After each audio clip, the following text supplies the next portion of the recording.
Amen. Je vous salue d'abord tous au nom de Jésus.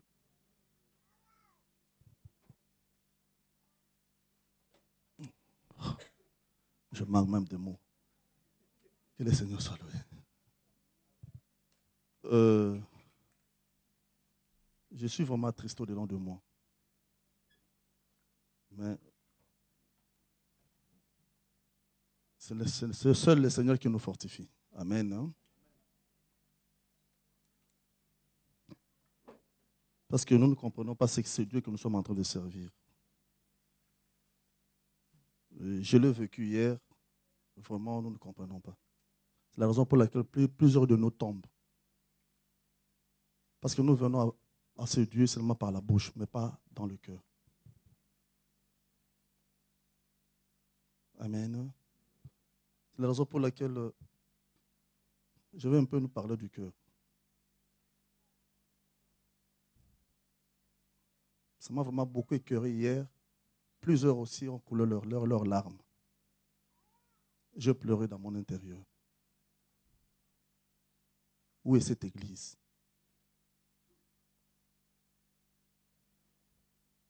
Sommes-nous une église influencée? Oui, ou influente?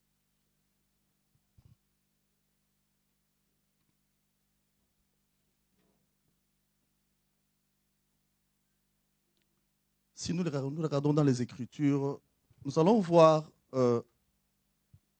dans 1 Samuel 16, nous connaissons l'histoire, quand le Seigneur a envoyé Samuel pour aller oindre le fils d'Isaïe, David.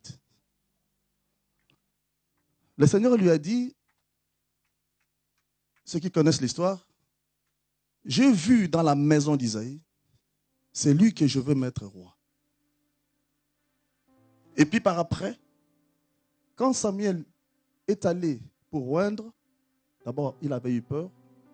Ensuite, mais quand il a décidé d'aller, parce que le Seigneur lui avait dit d'aller offrir un sacrifice, quand il est allé, il a sanctifié aussi les enfants d'Isaïe. Mais à première vue, il a vu le grand frère de David. Il a dit, voici vraiment celui-ci que le Seigneur a choisi.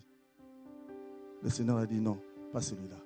Le second même, jusqu'à tel point que le Seigneur pourra lui dire que vous regardez ce qui frappe aux yeux. Mais moi, je regarde dans le cœur. Mon frère, ma soeur, si nous ne comprenons pas dans ces ministères, plusieurs vont tomber. Ce sont les enfants qui vont entrer au ciel. Parce que les aînés, nous avons commencé. Mais nous avons ces dieux à la bouche, mais pas dans le cœur. Parce que si nous avions ces dieux dans le cœur, on ne serait pas tels que nous sommes aujourd'hui. Nous avons fait beaucoup de dégâts, d'erreurs, oui. Par la précipitation. Mais le Seigneur veut que, au travers de ces messages, avant que nous puissions l'annoncer à l'extérieur, nous-mêmes nous devons vivre ces messages.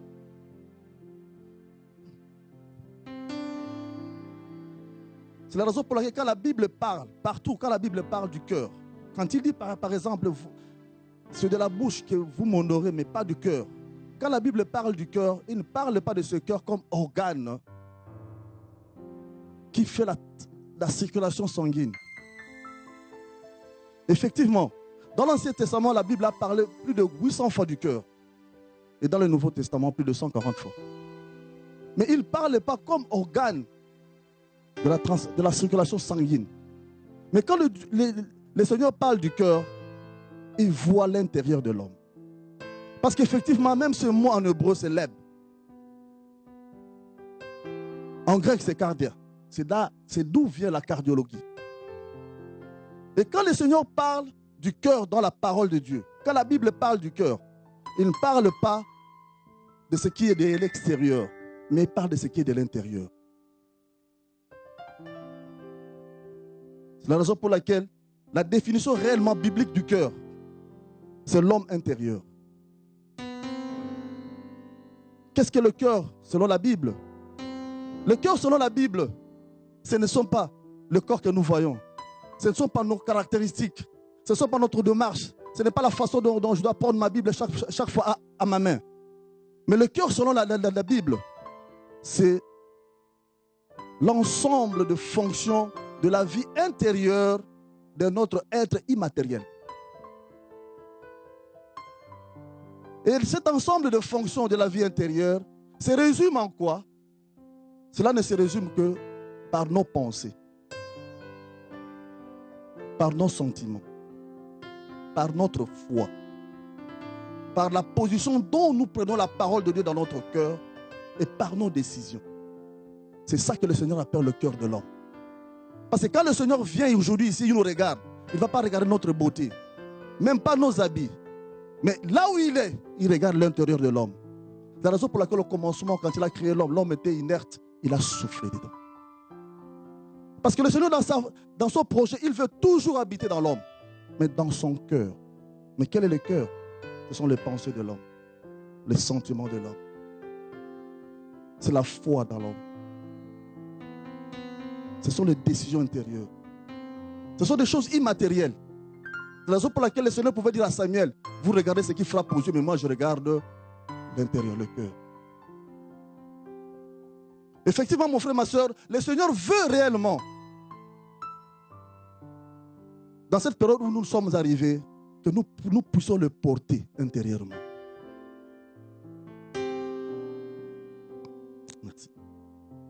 Que nous puissions le porter intérieurement. Il dira dans sa parole, pourquoi? Il veut vraiment parler du cœur. Pourquoi? Parce que la plupart de nous ici, nous venons, peut-être à cause des prophéties. Il y a de ceux qui viennent seulement pour accompagner les autres. Il y a de ceux qui viennent par curiosité. Il y a de ceux aussi qui viennent pour trouver leur guérison. Il y a de ceux qui viennent seulement pour voir. Mais il y a de ceux aussi qui viennent pour détruire.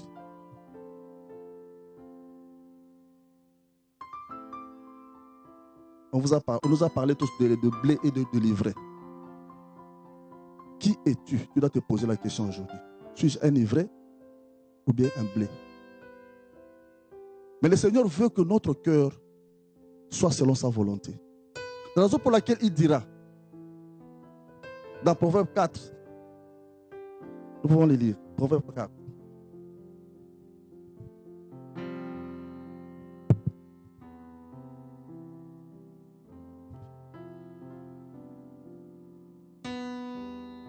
Verset 23. Il dira, garde ton cœur plus que toute autre chose, car de lui viennent les sources de la vie. Garde ton cœur plus que toute autre chose, car de lui viennent les sources de la vie. Quelles sont ces sources de la vie? Donc cela veut dire quand il dit garde ton cœur plus que toute autre chose, cela veut dire qu'il y a des choses que nous pouvons garder aussi. Nous pouvons garder nos enfants, nos maris, nos femmes, nos maisons, nos voitures, nos biens.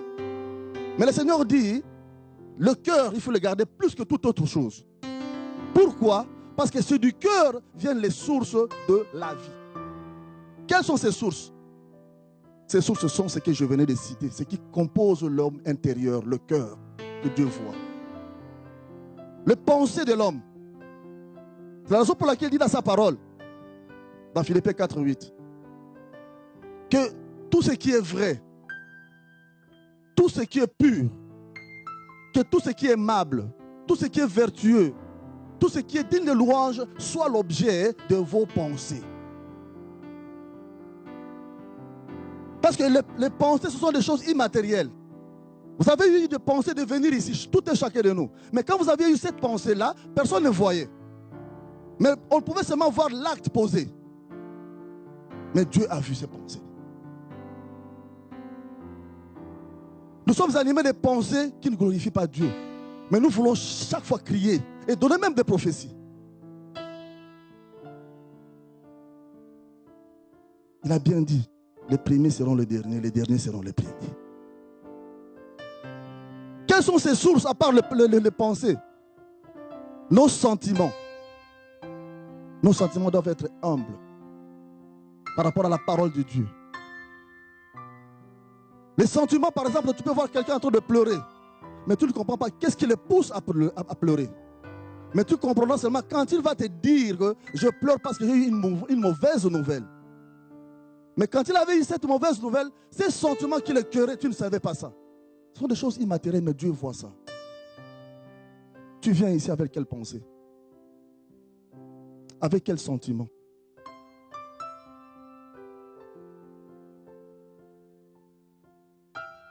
C'est la foi que je peux dire aussi. C'est l'homme intérieur. Il dit dans sa parole, or sans la foi, il nous est impossible de lui être agréable. Il faut que celui qui s'approche de Dieu doit connaître que Dieu existe et il est le rémunérateur de ceux qui le cherchent.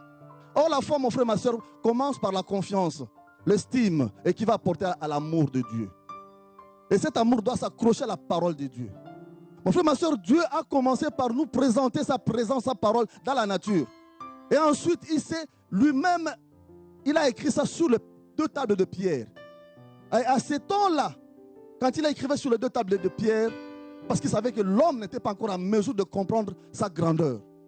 L'homme n'était pas encore en mesure de comprendre sa révélation. Et après ça, il est venu maintenant. Ces 2 tables de pierre ne signifient autre chose que nos 2 cœurs, nos cœurs. Mais au fur et à mesure que nous avançons avec Dieu, parce que Dieu marche selon les âges, selon les révélations. Mais au fur et à mesure que nous marchons avec lui, mon frère, ma soeur, c'est là que tu vas commencer à comprendre. C'est la raison pour laquelle il a dit aux disciples, j'ai beaucoup de choses à vous dire, mais vous ne le comprendrez pas maintenant. Parce que l'homme est limité, mais c'est Dieu que nous sommes en train de servir est illimité. La foi. Ta foi est animée de quoi?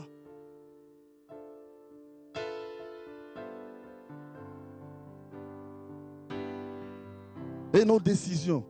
La plupart de nous ici, nous avons des décisions à l'intérieur. Est-ce que ces décisions glorifient le Seigneur? Est-ce que ces décisions sont selon la volonté de Dieu? C'est la raison pour laquelle il dit, le cœur du juste médite avant de prendre une décision.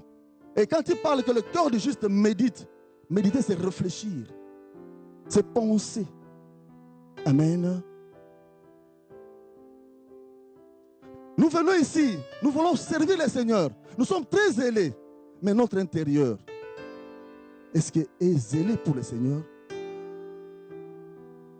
Quand il a vu Isaïe, et quand il a vu David, il a dit, j'ai vu quelqu'un que je veux oindre comme roi. Il n'a pas vu David à l'extérieur, à tout ce qu'il faisait, mais il a vu l'intérieur de David.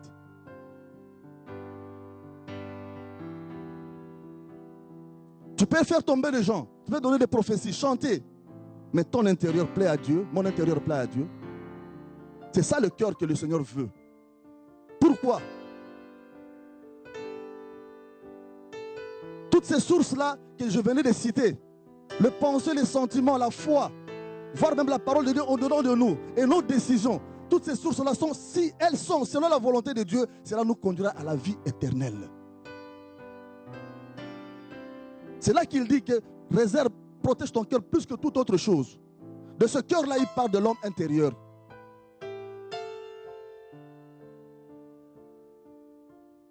Mais il sait bien que l'homme à lui seul ne peut jamais accomplir toutes ces choses-là.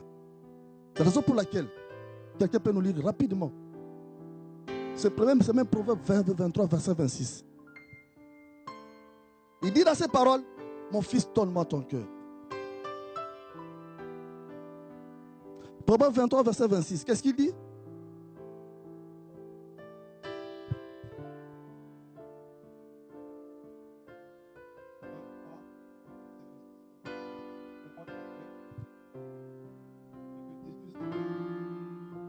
Il dit, mon fils, donne-moi ton cœur et que tes yeux se plaisent dans mes voies.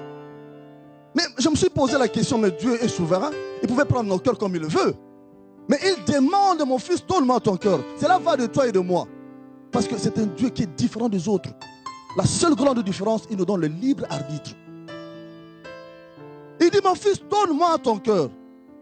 Si tu le veux, tu lui donnes, même aujourd'hui. Tu peux faire 10 ans ici, mais tu n'as jamais donné ton cœur à Jésus.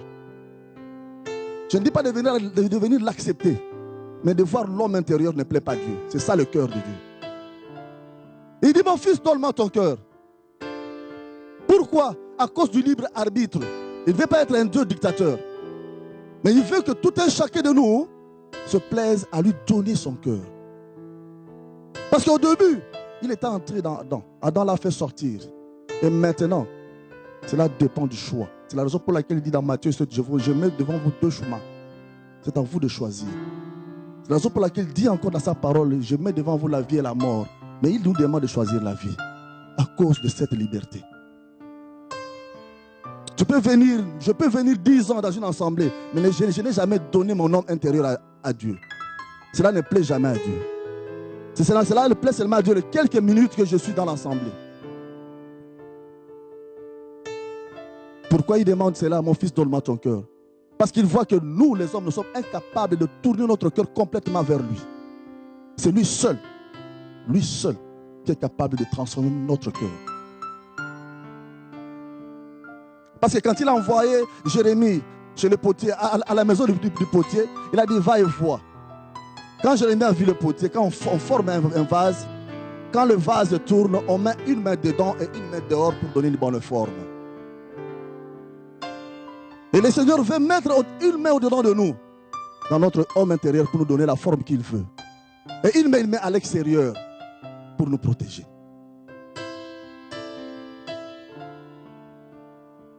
Et c'est ce cœur-là, l'homme intérieur que le Seigneur veut aujourd'hui.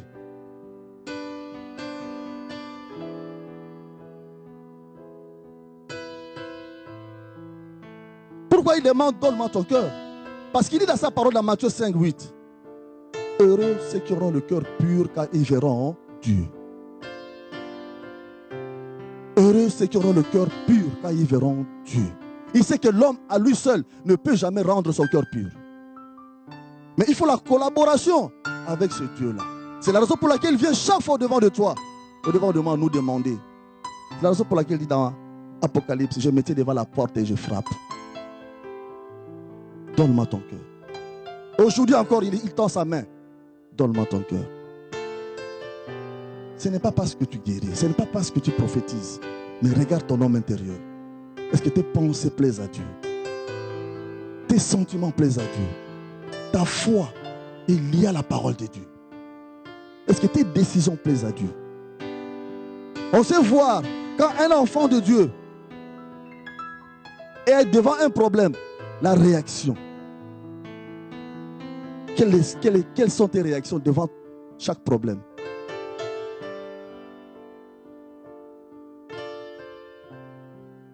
Mais il ne veut pas que nous puissions perdre, aller à l'enfer. C'est la raison pour laquelle il dit, mon fils, donne-moi ton cœur. Mais il veut que chacun de nous, en lui donnant son cœur, que lui-même puisse purifier ce cœur-là. Et quand il purifiera le cœur, c'est la raison pour laquelle il dit dans 2 Pierre 3, 9, s'il tarde à venir, les plusieurs demandent pourquoi il tarde à venir. Ce n'est pas parce qu'il le veut, mais il use de patience parce qu'il veut que tout le monde puisse parvenir à la repentance et être sauvé. Si Dieu descend aujourd'hui, es-tu prêt? Suis-je prêt à partir? Parce qu'il ne va pas regarder tout ce que tu as fait, même les jeûnes et prières que tu as fait. Mais il va regarder l'intérieur de toi-même. C'est le cœur. C'est ce que la Bible appelle le cœur de l'homme.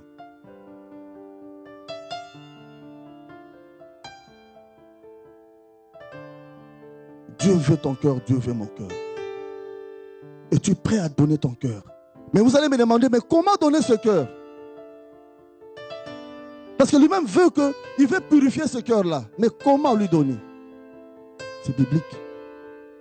Quand nous partons dans Ézéchiel 36.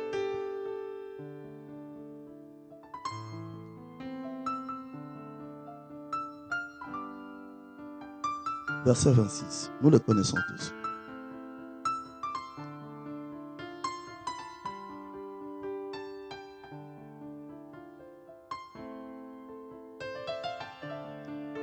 Je vous donnerai un cœur nouveau et je mettrai en vous un esprit nouveau. J'ôterai de votre corps le cœur de pierre et je vous donnerai un cœur de chair. Amen. C'est Dieu qui dit, je vous donnerai un cœur nouveau.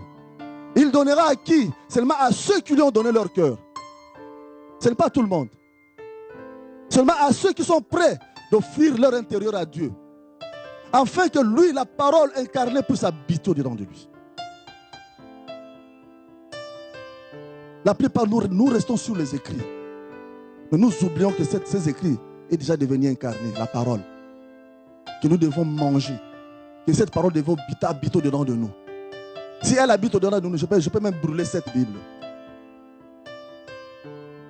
Parce que si elle habite au-dedans de moi, je serai une autre personne.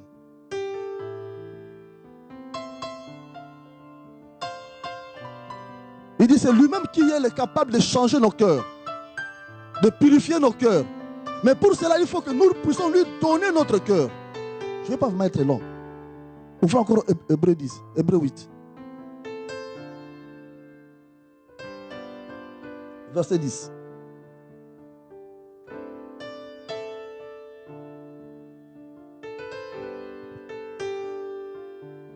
Il dit, mais voici l'alliance que je ferai avec la maison d'Israël. Après ces jours-là, dit le Seigneur, je mettrai mes lois dans leur esprit. Je les écrirai dans leur cœur. Et je serai leur Dieu et ils seront mon peuple. Il mettra sa loi dans notre esprit. Il écrira lui-même dans notre cœur.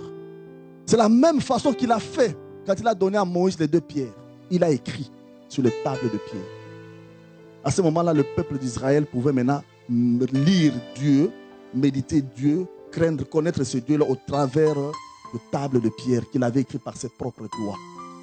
Comme nous l'est dit dans Exode 34, verset 1. Il a écrit lui-même dans ses propres doigts. Or, en écrivant sur le pierre, ses propres doigts ne signifient autre que le Saint-Esprit. En écrivant sur le pierre, quand on force pour qu'on puisse lire, ce n'est pas la craie, mais on force, on doit creuser. Il y a d'autres parties de pierre qui sautent, qui quittent, pour que les écrits restent, l'empreinte reste. C'est ce que le Seigneur veut aujourd'hui dans nos cœurs, qu'il écrive par ses propres doigts. Qu'une partie de nos cœurs saute pour que ces empreintes restent.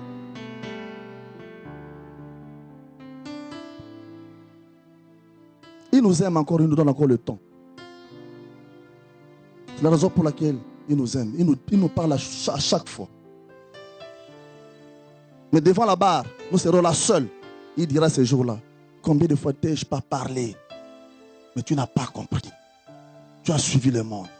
Nous sommes entourés dans un monde qui nous influence. C'est comme hier, j'étais curieux de voir les païens qui commencent à donner des commandements à l'église. Et l'église doit accepter cela.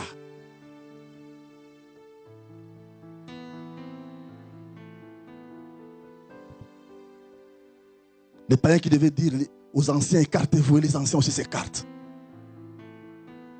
Ça fait mal. Où sommes-nous? C'est lui seul qui peut écrire dans nos cœurs. Mais avant d'écrire, nous devons être capables de lui donner nos cœurs. L'apôtre Paul l'a bien explicité quand nous prenons 2 Corinthiens 3. Quelqu'un peut nous lire 2 Corinthiens 3, de 3 à 6.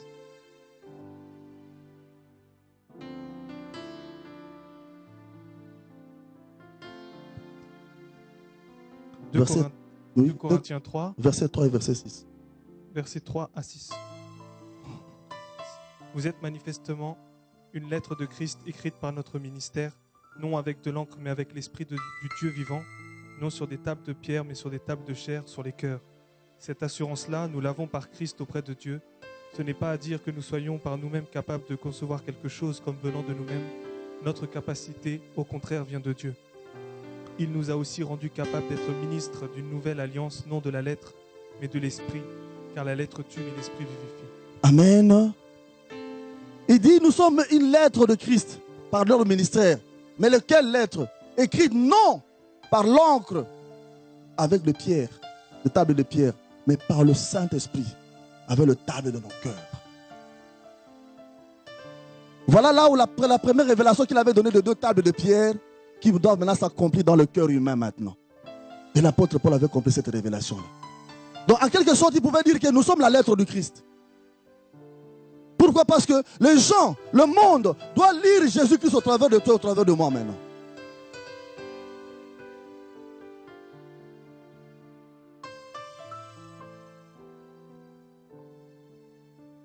Tu es une lettre de Christ, je suis une lettre de Christ. Mais comment? Il faut que je puisse donner mon cœur à Jésus. Quand je lui donne mon homme intérieur, lui maintenant transforme cet homme intérieur. Il façonne cet homme intérieur et sa parole est écrite dans mon homme intérieur. Et quand cette parole est écrite dans mon homme intérieur, je commence à marcher selon cette parole. Je vis cette parole. Ce n'est pas seulement crier la réforme, mais non, nous devons vivre la réforme. Il y a des moments où Au lieu de parler de la réforme, d'évangéliser, une personne seulement te regarde. Mais il est lui-même évangélisé par ton comportement. Parce que tu es une lettre de Christ. Vous savez, Antioche, c'est une ville vraiment de troubles. Si vous lisez l'histoire de l'Église, vous allez voir, Antioche, c'était un peu plus grave. C'était presque comme aussi Sodome. Mais les gens qui étaient dans la masturbation à Antioche, les gens qui étaient dans la pédophilie, les gens qui étaient dans l'homosexualité à Antioche, ce sont ces mêmes gens. Quand Philippe est descendu, il a parlé de Jésus. Ces gens ont pris cette parole, ils ont mis cette parole au-dedans d'eux, incarnée. Ils commencent maintenant à vivre cette parole. Les autres gens commencent à dire d'eux, non, ce n'était pas ces mêmes gens que j'avais vus. C'est Paul même que j'avais vu, ce n'est pas lui. Parce que lui, avec lui, nous étions des homosexuels. Mais maintenant, il a laissé l'homosexualité pour marcher autrement. Qu'est-ce qui l'a incité de marcher autrement? Quand il commence à regarder, il dit non, ces gens sont comme leur maître Christ. C'est la raison pour laquelle ils leur ont donné le nom de chrétiens. Pourquoi? Parce qu'ils étaient devenus de lettres de Christ.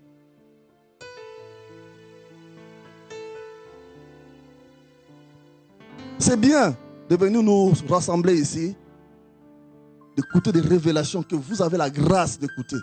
Nous suivons ça, chaque jour nous suivons ça par les internets. Mais laisse-moi nous dire que même au travers de ces internets que nous suivons, nous avons des manifestations dans nos maisons. Et laisse-moi nous dire que dans la ville à laquelle je viens, il y a même des pasteurs qui s'élevaient contre cette parole. Le regard la nuit.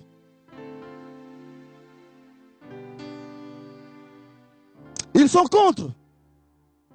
Mais quand ils me voient, ils critiquent, bien sûr, bien sûr.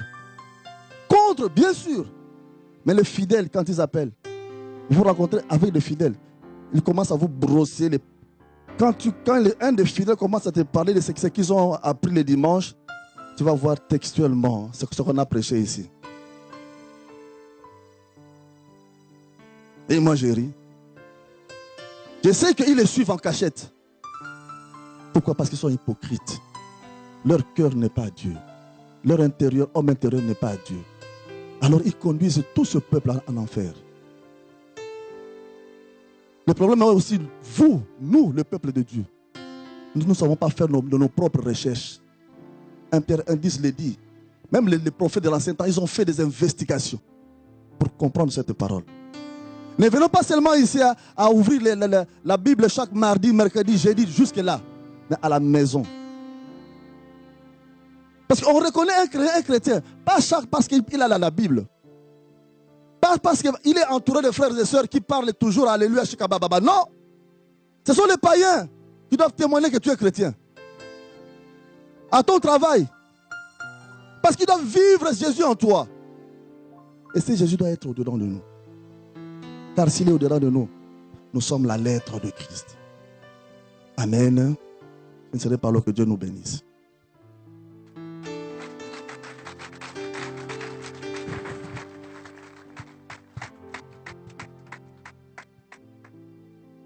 Le frère vient de Wuppertal, en Allemagne. Donc, depuis quelque temps, ils suivent les enseignements. Il y en a qui le connaissent déjà. C'est un théologien. Tu as fait combien d'années de théologie? 3 ans de théologie. Tu n'avais pas encore eu ton diplôme, si? Tu avais ton diplôme que tu as déchiré après avoir écouté le message. On acclame le Seigneur, notre Dieu. Alléluia.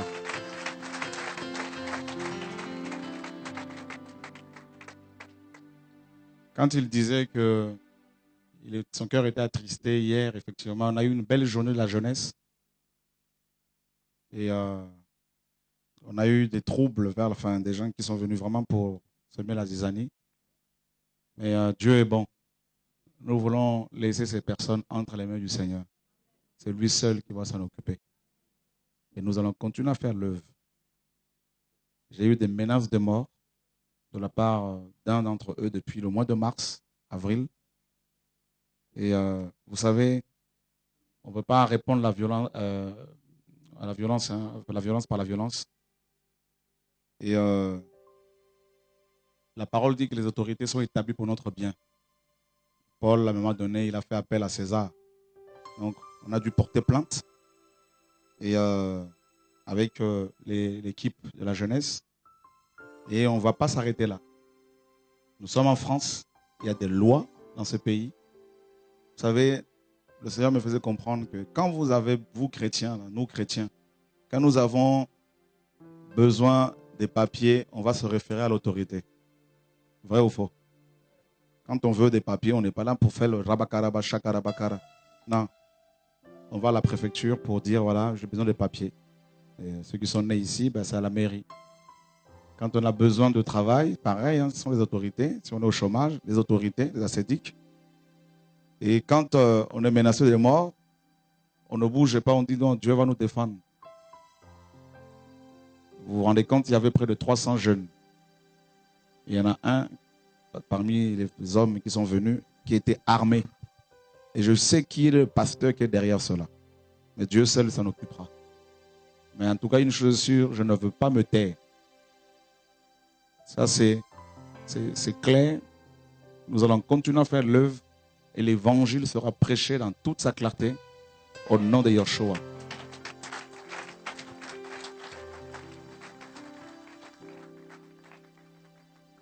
Et ce ne sont pas nos ennemis. Nous avons un seul ennemi, c'est Satan. Mais toutefois, vous savez, s'il y a un incident lors de telles manifestations et qu'on n'a pas porté plainte, ni fait une main courante, les dirigeants peuvent être, n'est-ce pas, peuvent avoir des problèmes avec la justice, avec les autorités.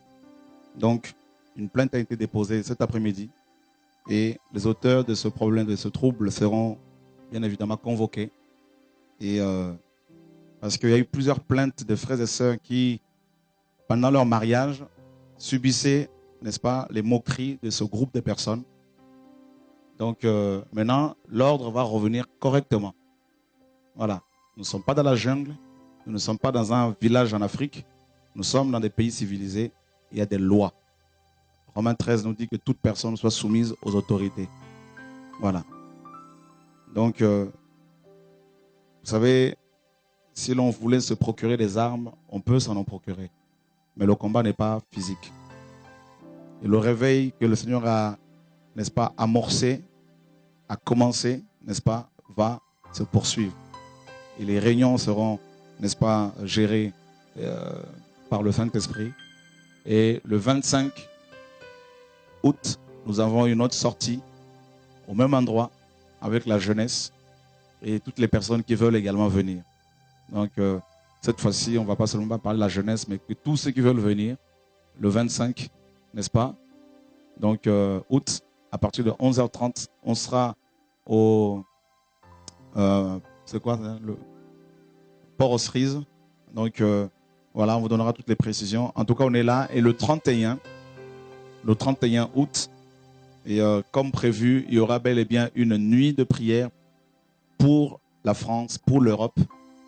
Et nous sommes en train de voir, parce qu'on avait réservé la salle qu'on a l'habitude de prendre pour nos veillées, celle de Ris-Orangis, où il y a à peu près 1000 places. Mais il s'est avéré que le propriétaire de cette salle, avait cru que la date, c'était...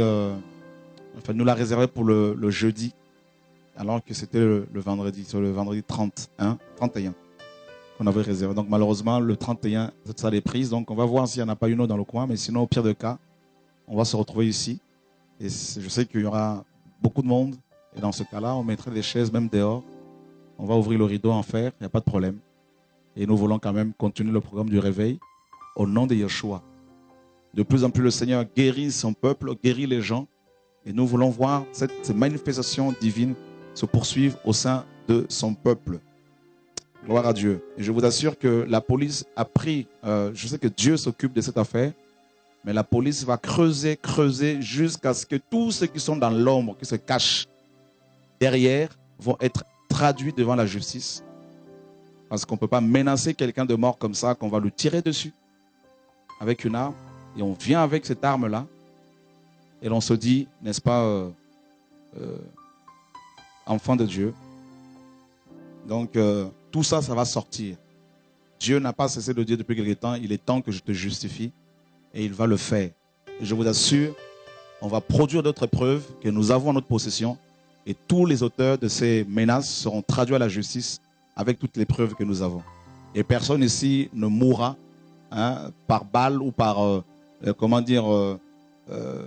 ne sais pas quel moyen. Nous tiendrons debout et tous ensemble, avec les frères et sœurs qui sont dans la vérité, nous poursuivons ce programme de réveil. Nous continuerons à parler du retour de Yeshua, de la vérité qui doit libérer le peuple de l'Éternel au nom de Yeshua. Et je voudrais également dire aux frères et sœurs qui étaient là, l'équipe qui a organisé cette réunion, de rester unis, de ne pas chercher des coupables au sein des frères et sœurs qui sont avec nous, de pouvoir avancer tous ensemble, main dans la main, n'est-ce pas? Donc, personne ne sera désigné comme un coupable. Donc, Dieu a permis ce qui s'est passé hier et que les jeunes qui étaient présents, qui sont encouragés par les enseignements que Dieu nous donne à faire, n'aient pas peur. Nous sommes en France, nous ne sommes pas en Afghanistan. Nous ne sommes pas en Syrie, nous ne sommes pas dans un pays, mes amis, où il y a l'anarchie, où il y a la loi martiale. Nous sommes quand même en France, un pays libre. Il ne faut pas l'oublier. C'est le pays du droit de l'homme. Donc, nous allons, comme Paul a pu le faire, nous servir de tous ces avantages pour pouvoir justement, avec beaucoup de force, annoncer l'évangile. Il n'y aura pas la loi il n'y aura pas l'omerta, vous savez, la loi du silence chez nous, la peur, n'est-ce pas? Et je dis également aux jeunes qui sont issus de la délinquance, qui pouvaient, n'est-ce pas, retrouver leur ancienne nature pour agir charnellement, de rester dans la prière, de rester dans la sagesse, de rester dans la paix. Et Dieu et la justice également des hommes s'occupent de cette affaire. Est-ce que vous êtes d'accord? Gloire à Dieu. Et ma vie est menacée depuis quelques années, depuis le jour où je dis oui à l'appel. Oui à la dénonciation du péché. Oui à la prédication de l'évangile pur. En Côte d'Ivoire, en 2006, on a voulu me tuer. Des pasteurs ont envoyé des gens armés pour m'abattre. Et au Gabon, j'ai été rapatrié, comme vous le savez. Et ici, les excuses que l'on avance, les raisons qu'on avance pour m'abattre, c'est il maudit les gens. Je maudis les enfants, soi-disant des gens. Mais si une malédiction a pu atteindre ton enfant, ça veut dire qu'il y a un problème. Parce que les Écritures nous disent que la malédiction sans cause n'a point de fait. Amen. Donc, on n'est pas là pour maudire les gens, mais quand les gens posent des actes, la Bible dit qu'un homme aura semé, il le moissonnera. Et je vous assure, le Dieu que je sais, le Dieu qui est vivant, le Dieu de la Bible, c'est lui à qui j'ai consacré ma jeunesse pour la France, pour les frères et sœurs, se levera. Et comme Job l'a dit, je sais que mon Rédempteur est vivant et qu'il se levera le dernier. Et il est en train de se lever déjà. Dieu est magnifique. Il y a plusieurs frères et sœurs qui ont eu des songes, des visions. Depuis quelques mois, encore cette semaine, plusieurs personnes sont venues me voir où j'étais tué par un groupe de gens. Et hier, pour votre information, c'était le jour que des gens ont décidé pour me tuer. Mais merci Seigneur, parce que l'endroit où on était, il y avait la couverture du Saint-Esprit et quelques personnes qui ont pris position. Voilà. Et cela ne peut que nous encourager, nous exciter à continuer à faire l'œuvre, à continuer à dénoncer le mal, n'est-ce pas, au nom de Yeshua. Voilà. Donc, Dieu est grand, Dieu est vivant. Et ce qui est bien, c'est que quand nous étions au commissariat tout à l'heure, cette affaire, cette plainte va être diligentée bien comme il faut dans plusieurs villes. Et je vous assure qu'il va y avoir des secousses. Et ça va amener davantage la crainte.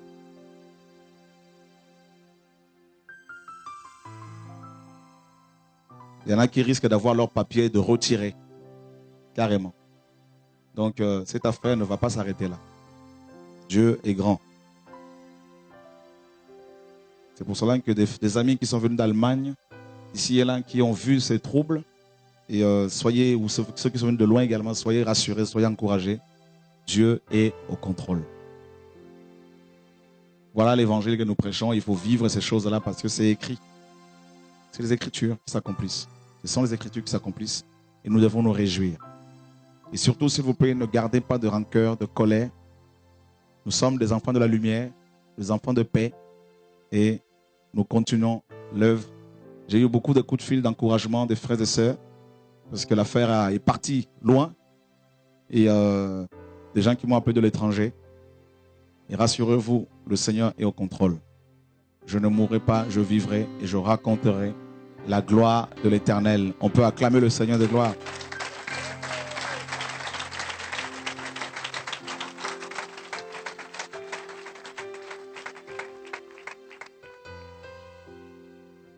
Nous avons beaucoup d'épreuves que nous allons désormais produire à la police. Beaucoup de choses. Si jamais l'enquête l'exige. Voilà. En tout cas, Dieu est grand. Dieu est magnifique. Vous savez, il y a beaucoup de gens qui viennent de loin, qui déménagent, qui prennent les hôtels dans le coin pour assister à ce programme. Regardez vous-même ce soir, nous sommes jeudi et la salle est déjà remplie. Et c'est parce que le Seigneur agit, parce que les gens ont soif. Et l'ennemi s'excite. Et on ne va pas, mes amis, être dans la distraction. Qui sont ceux qui sont encouragés par ce que Dieu fait? Alléluia. Gloire à Dieu. Magnifique est le Seigneur. Vous savez, il y a des pasteurs qui ont couché avec des femmes d'autrui, qui ont couché avec plusieurs femmes. On a connu des cas comme ça. Et jamais ils n'ont été menacés. Jamais. Ils sont là tranquilles. Mais quand on annonce la vérité, et on veut produire des fausses preuves, des fausses accusations pour tuer. Mes frères, Dieu est Dieu. Le Dieu qui a dit par cette femme en Côte d'Ivoire, si vous touchez à un seul de ses cheveux, je vais vous poursuivre jusqu'à la fin de votre vie. Et Dieu va le faire, frère. Voilà. Et personne ne vous touchera. Jamais. Gloire à Dieu. Juste avant que je ne partage quelque chose et qu'on passe à la prière, quelqu'un a-t-il une question?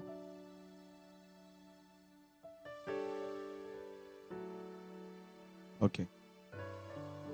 Gloire à Dieu. On va chanter ce cantique, le roi dans sa beauté. Parce que Jésus est magnifique, glorieux.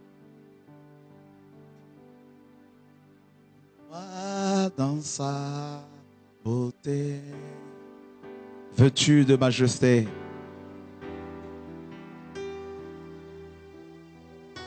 La terre est dans la joie.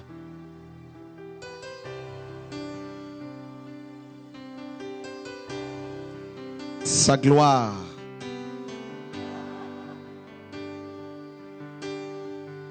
L'obscurité s'enfuit. Alléluia. L'obscurité s'enfuit. Au son de sa voix.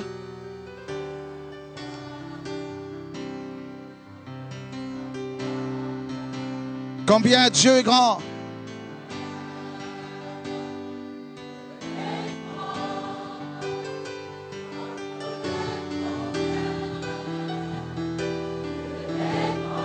Tous le verront, frère.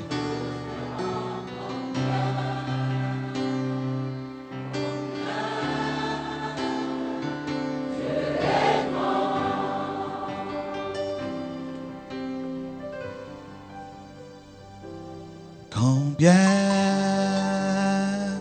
Dieu est grand, entends-le combien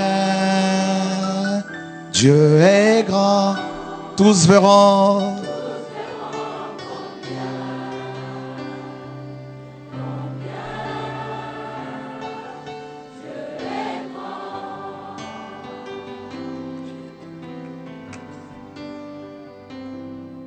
Son nom est tout puissant,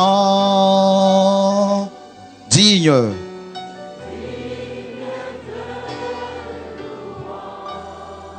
Oh oui, je chanterai combien Dieu est grand.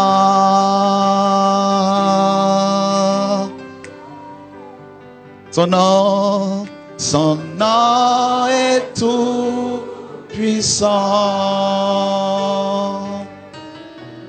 digne de louange. Je chanterai Combien Dieu est grand. Comment ne pas t'adorer, Jésus?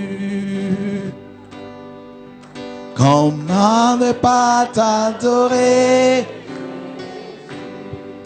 Comment ne pas t'adorer, Seigneur?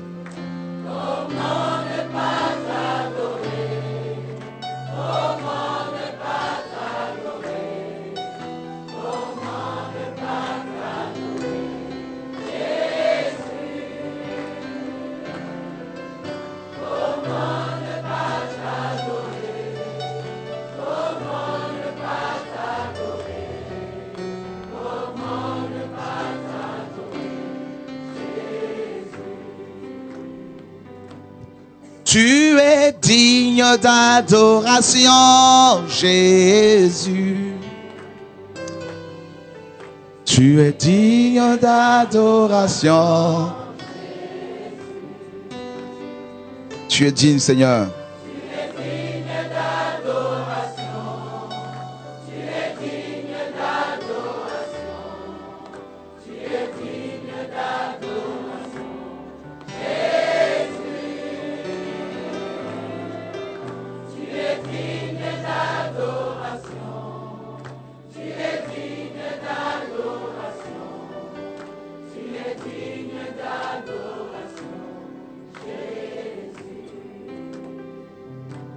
Est-ce qu'on peut tous ensemble l'acclamer? C'est bien fait. Merci Seigneur.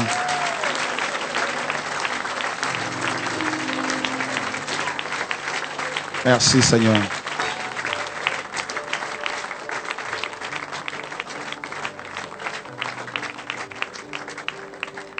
Gloire à Dieu.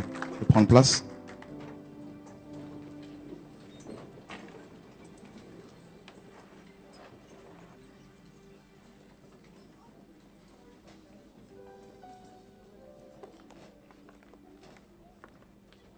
Ésaïe, chapitre 52.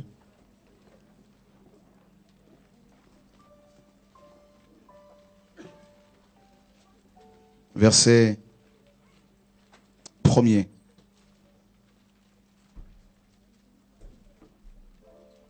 Du verset 1er au verset 2. Quelqu'un peut-il nous faire la lecture? Ésaïe 52, versets 1 à 2. Réveille-toi, réveille-toi, revêt ta parure, Sion. Revêt tes habits de fête, Jérusalem, ville sainte. Car il n'entrera plus chez toi ni incirconcis ni impur. Secoue ta poussière, lève-toi, mets-toi sur ton séant, Jérusalem. Détache les liens de ton cou, captive, fille de Sion. Voilà, réveille-toi. C'est le passage que nous allons en fait partager un peu ce soir. C'est le réveil. Le réveil. Le réveil spirituel. Et le Seigneur veut un peuple réveillé. Une église réveillée. Une nation réveillée. Debout. Et vous savez, le réveil est une affaire d'abord personnelle. Dans la vie de tous les jours, chaque enfant de Dieu doit mener une vie de réveil. Vous savez, quand on parle du réveil sur le plan humain, on parle de... on voit automatiquement la nuit, bien sûr, la nuit, le sommeil. Et ceux qui ont l'habitude d'utiliser leur réveil, par exemple, un réveil pour se lever, pour se réveiller le matin, savent que quand le réveil sonne, on ne peut que se lever. Et parce que le bruit peut être tellement fort que même si on était profondément endormi, on se met à bouder un peu. Oh, je suis encore fatigué. Mais le réveil continue de sonner. Voilà. Jusqu'à ce que vous ayez l'arrêter. Et si vous l'arrêtez, vous pouvez vous rendormir. Et si vous le laissez sonner, vous allez véritablement vous réveiller. Et quand on se réveille comme ça, parce que, n'est-ce pas, on a été aidé par une machine, par un bruit, parce que quand on est réveillé, c'est parce qu'il y a eu un bruit, forcément, et un son. eh bien, on va prendre conscience de son environnement. D'accord? On va prendre conscience n'est-ce pas, du temps. Il y a l'environnement, les choses qui nous entourent, les réalités dans lesquelles nous sommes. Voyez? Et en même temps, on prend conscience également du temps qui s'écoule. C'est quand on est endormi, on est conscient ni de son environnement, ni du temps qui s'écoule. Mais quand on se réveille, on se dit, waouh, je suis dans une maison, je suis dans ma chambre. Waouh! J'étais tellement fatigué la veille que je me suis couché dans un endroit sale. Voyez, on prend conscience. Et ensuite, on regarde sa montre, on se dit, waouh, mais j'ai tel rendez-vous, je dois appeler telle personne à telle heure. Voyez, on commence à suivre un programme bien établi, un plan. Voilà le réveil. Et là, tu es chez toi, il n'y a personne avec toi. Donc c'est une affaire personnelle d'abord. Et cette génération, les églises de cette génération ont besoin d'un réveil. Oh oui. Une prise de conscience sur l'état, le véritable état spirituel, l'état dans lequel ces églises se trouvent. Une prise de conscience. Et deuxièmement, on prend conscience également de l'imminence du retour de Yeshua. Regardez bien dans l'histoire de l'Église. Vous verrez qu'il y a eu plusieurs périodes de sommeil spirituel où ces chrétiens, n'est-ce pas, n'étaient plus conscients de leur état spirituel, de leur médiocrité, leur état de péché, d'ignorance, l'environnement dans lequel ils étaient, le monde dans lequel ils étaient. Ils vivaient comme si ils ne voyaient pas. Et quand Dieu a envoyé, n'est-ce pas, à chaque fois que Dieu a envoyé un messager, avec un message percutant, il y avait plusieurs réactions au sein de ces chrétiens endormis. Il y en a qui étaient d'accord avec le message et qui se réveillaient. Mais avant que ce messager ne soit envoyé pour réveiller les églises, il était en général, lui-même aussi, endormi. Ils étaient aussi ces messagers d'abord endormis. Prenons le cas, par exemple, de ce réveil qui a sonné à l'époque de Calvin. Prenons le cas de Martin, Luther, le grand réformateur. Il était prêtre catholique. Il était mort spirituellement. Il ne réalisait pas l'environnement, il ne comprenait pas, il ne connaissait pas, je dirais, l'état spirituel de l'assemblée où il était, de l'église catholique. Il croyait faire la volonté de Dieu en allant, en priant Marie, par exemple. Il se flagellait souvent parce qu'il était, n'est-ce pas, insatisfait. Il poursuivait le salut. Il n'était pas sûr de son salut. Alors il fallait se flageller pour pouvoir obtenir, soi-disant, la rédemption, la paix de l'âme. Et un jour, dans sa bibliothèque, il a trouvé une vieille Bible, il l'a ouverte, il est tombé sur Romains chapitre 1, verset 17, où il est écrit, n'est-ce pas, le juste vivra par la foi. C'était une grande illumination pour Martin. Il était tellement secoué par ce seul verset que toute sa doctrine, toute sa théologie était ébranlée. Et il a commencé à lire la parole de Dieu autrement.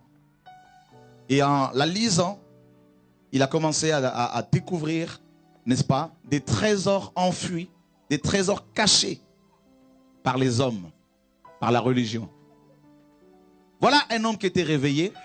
D'abord, personnellement, il a développé de manière personnelle une intimité, une relation avec Dieu, n'est-ce pas? Et par la suite, il a été poussé par le Saint-Esprit à aller réveiller l'Église catholique. Il voulait apporter un changement profond au sein du catholicisme romain. Mais on connaît la suite. Je vous disais que le réveil produit plusieurs réactions. Il y a eu des prêtres, des gens qui étaient d'accord avec ce message parce qu'ils ont vérifié dans les Écritures que Martin Luther avait raison. Ils ont pris parti pour lui, pour le message qu'il prêchait, donc pour Christ. Mais une grande partie de prêtres n'étaient pas d'accord parce qu'ils voyaient leurs intérêts, n'est-ce pas? Ils voyaient leurs intérêts s'écrouler. Et ils ont pris parti pour la religion. Ils ont commencé à s'opposer ouvertement au message de Luther. Et qu'est-ce que Luther va faire? Pendant 5 ans, il va, n'est-ce pas, essayer d'apporter la réforme au sein de l'Église catholique. Il va multiplier des rencontres avec des prêtres pour leur exposer l'Évangile. Il va multiplier des rencontres avec le pape de l'époque pour lui exposer l'Évangile parce qu'il était sûr et certain que c'était la vérité et il était convaincu que ses collègues prêtres, que toute la religion catholique allait être changée, chamboulée, parce qu'il s'est dit, comme ils servent Dieu, soi-disant ils cherchent Dieu, donc la parole est là, donc forcément ils vont la suivre, l'accepter. Mais beaucoup, comme je vous l'ai dit, ont vu leurs intérêts menacés, parce qu'il y avait les indulgences à l'époque. Vous savez, à l'époque, même si tu mourais sans Dieu, si tu étais riche, ta famille pouvait donner une grosse somme d'argent à l'église catholique, et l'église allait prier, l'église priait pour ton salut dans l'au-delà. Voyez, donc c'était une affaire qui marchait. Une affaire lucrative. Donc, Luther vient avec son message et il bouscule tous ses intérêts. Et pendant 5 ans, il a lutté au sein du catholicisme romain pour amener ce réveil. Et il n'a pas été écouté. Et qu'est-ce qui s'est passé? Le Seigneur lui dit, sors maintenant. Il va développer 95 thèses, n'est-ce pas, de la doctrine qu'il avait comprise, de l'enseignement qu'il a porté. Et il les a, n'est-ce pas, fichées. Il les a affichées sur la chapelle du château de Gutenberg, en Allemagne. Et il n'y avait pas le net, il n'y avait pas la télévision, il n'y avait pas de radio, rien. Et qu'est-ce qui s'est passé? Eh bien, le peuple, les gens qui étaient manipulés, volés, les paysans à qui le clergé disait, donnez-nous vos terres, n'est-ce pas? Sinon vous irez en enfer. Eh bien, ces paysans qui n'avaient pas la Bible, parce qu'à l'époque, ceux qui avaient la Bible étaient brûlés. Et ces paysans ont commencé à lire ces 95 thèses. Parmi ces thèses, il y avait des vérités fondamentales telles que la foi seule sauve. Les Écritures seules doivent être, n'est-ce pas, regardées comme le fondement de la vérité et pas la tradition catholique, la tradition des pères de l'Église. C'était la révolution que Luther menait. La révolution. Et il a travaillé dur, comme la parole le dit, ces hommes dont le monde n'était pas digne. Mais comme Dieu fait toujours bien les choses, ce réveil de Luther a commencé à s'aimer partout. Il est en Allemagne et ça a touché la France. Jean Calvin va être touché par ce message. C'est son cousin Olivetan qui va lui parler de ce message de Luther. Et Jean Calvin va commencer, à son tour, été réveillé, parce qu'il était aussi prêtre catholique. Réveillé, il a commencé à prêcher le message de Luther. Ils ont vécu, commencé à vivre, à expérimenter le message qu'il prêchait. Il a commencé à prêcher ce message en France. Et avec son cousin, avec, n'est-ce pas, l'aide des Huguenots, ils ont pu traduire la première Bible française, la Bible dans son entièreté, la Bible d'Olivetan. Ils ont travaillé dur. Parce que ces hommes avaient à cœur le royaume de Dieu. Ils ne voulaient pas s'enrichir sur le dos des frères et sœurs. Non. Et il était combattu en France, comme Luther en Allemagne. Et qu'est-ce qui s'est passé? Des princes, quelques princes allemands ont pris parti, n'est-ce pas, pour Luther. Et ils ont commencé à protester contre le catholicisme romain, contre la domination. Et ici, Calvin va être persécuté au point de fuir à Genève. Et c'est là qu'il a commencé à enseigner. Et la Genève, toute la ville de Genève était gagnée au message de la réforme. Toute la ville. Des lois ont été modifiées dans la ville. Le réveil. Le réveil vient avec... Quand il y a le réveil, ensuite il y a la réformation. Il y a la restauration. Le rétablissement de la vérité. Et très souvent, ces réformateurs voient les choses 10 ans, 15 ans avant et ils ne sont pas compris de leur vivant. Parfois, malheureusement. Et c'est pour cela que le Seigneur se sert souvent d'eux pour qu'ils écrivent beaucoup. Pour laisser des traces. Le réveil. Et l'Europe était secouée par ce mouvement. C'était comme un pavé dans la mare. Les nations carrément. L'Esprit de Dieu venait de déclencher sur terre un nouveau mouvement. Le mouvement de Dieu.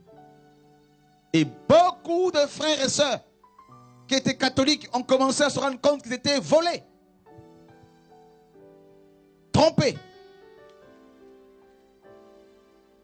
Et avec l'imprimerie, alors là, la Bible a été diffusée massivement. Et des gens ont commencé à voir des portions des Écritures chez eux. Et c'était une joie inestimable. Des gens qui avaient des portions du Nouveau Testament qui se cachaient chez eux pour, n'est-ce pas, lire la parole de Dieu. Et qui, pour la première fois, se rendaient compte qu'ils n'avaient pas besoin de passer devant un prêtre pour aller vers Dieu. Qu'ils pouvaient de chez eux méditer la parole de Dieu. Waouh! On ne se rend pas compte, frère, de la révolution que c'était. Le réveil. Ensuite, après ce mouvement de Dieu, vous avez vu, il y a d'abord eu l'église, quand l'église est née, il y avait ce réveil qui a été déclenché dans Acte 2. Ensuite, il y a eu la mort. Et Dieu envoie Luther, Calvin, Dieu envoie Pierre Valdo, Dieu envoie, n'est-ce pas, Zwingli. Il y en a eu plein. Le Seigneur les a envoyés pour réveiller. D'abord, il les a réveillés, ensuite, il leur a dit, allez réveiller les autres. Et par la suite, frère, ce réveil était éteint. Et au XVIIIe siècle, Dieu n'a pas changé, frère. Dieu envoie un autre mouvement. Il suscite un autre mouvement. John Wesley. Il se mettait à prêcher dans la rue. Il y avait des foules de gens qui venaient écouter, qui se convertissaient. C'était l'église dans la rue. L'église dehors. Comme dans Acte 2. C'était nouveau. Des foules s'amassaient autour de lui pour écouter l'évangile. Et beaucoup parmi les frères et sœurs qui étaient saisis, réveillés par le ministère de John Wesley, ont été persécutés et beaucoup se sont réfugiés aux États-Unis. Et ensuite, il y a eu la mort. Mais Dieu de nouveau envoie des messages avec un message clair pour... D'abord, il les a réveillés. Il a réveillé des ministères comme William Seymour, Parham. Et de nouveau, le réveil était là. Et il y avait de nouveau la manifestation de Dieu. Des guérisons, des miracles. Les gens prenaient conscience de leur état spirituel, de leur médiocrité spirituelle. Dans les années 30, il y a eu un autre vent de réveil, surtout en France. Mais aux États-Unis, dans les années 40, 50, 60, 70, il y a eu des grands mouvements de réveil que le Seigneur avait suscités. Des ministères comme A.A. Allen. De nouveau, l'église était réveillée.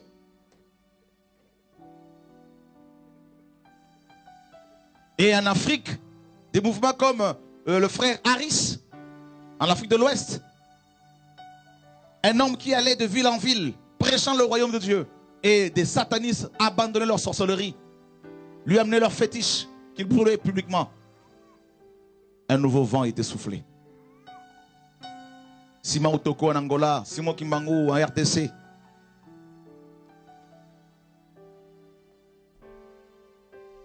Et dans notre génération, des ministères comme Kakou Souverain, l'Église avait perdu la notion de la puissance de la résurrection. Dieu envoie ces messieurs. A-t-il été écouté? Pas du tout. Les gens qui étaient autour de lui ont-ils reçu ce message? Pas du tout. Ils visaient l'onction. Ils visaient l'argent. Et la plupart, plus de 99% sont tombés. Mais ceux qui étaient au loin, qui aspiraient aux choses nouvelles, ont été touchés par ce message, par ce ministère. Ils ont été réveillés. Le réveil. Et notre génération, cette génération, celle-ci, celle dans laquelle nous sommes, vous et moi, frères et sœurs, est une génération tellement corrompue. Où sont les frères et sœurs réveillés? Vous vous rendez compte quand on regarde, quand on regarde aux États-Unis, un pays aussi grand, combien de messagers qui prêchent le message du temps ont-ils le courage de le faire? Soyez honnêtes. À l'heure actuelle, j'en connaissais 2 aux États-Unis.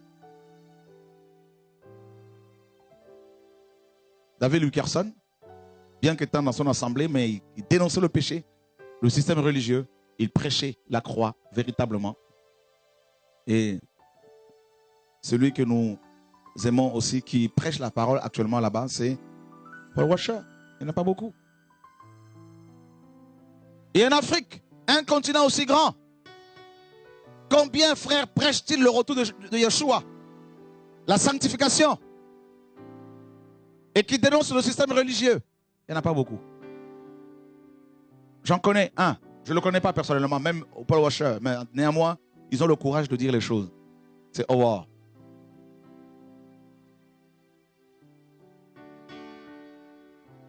En Asie, il y en avait un, mais il y a longtemps.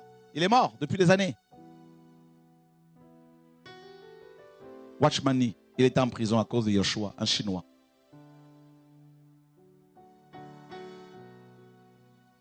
Les messagers ne sont pas ces prédicateurs qui vous caressent dans le sens du poil. Ils ne sont pas ces prédicateurs qui sont après votre argent. Ce sont des hommes et des femmes qui étaient dans le système religieux comme vous. Mais ils ont eu comme une illumination de la part du Seigneur. Et déterminés, ils sont déterminés, ils ont toujours été déterminés à aller jusqu'au bout de la guerre. C'était comme les pionniers aux États-Unis quand les Européens sont arrivés pour la première fois aux États-Unis, ils cherchaient de l'or, ils cherchaient du pétrole. Et ces pionniers étaient capables de franchir de grandes montagnes, de grandes vallées. Tant qu'ils n'avaient pas trouvé un terrain fertile, de l'or, ils ne s'arrêtaient pas de leur marche. Beaucoup étaient morts. Mais plusieurs ont réussi à trouver effectivement de l'or. Alléluia.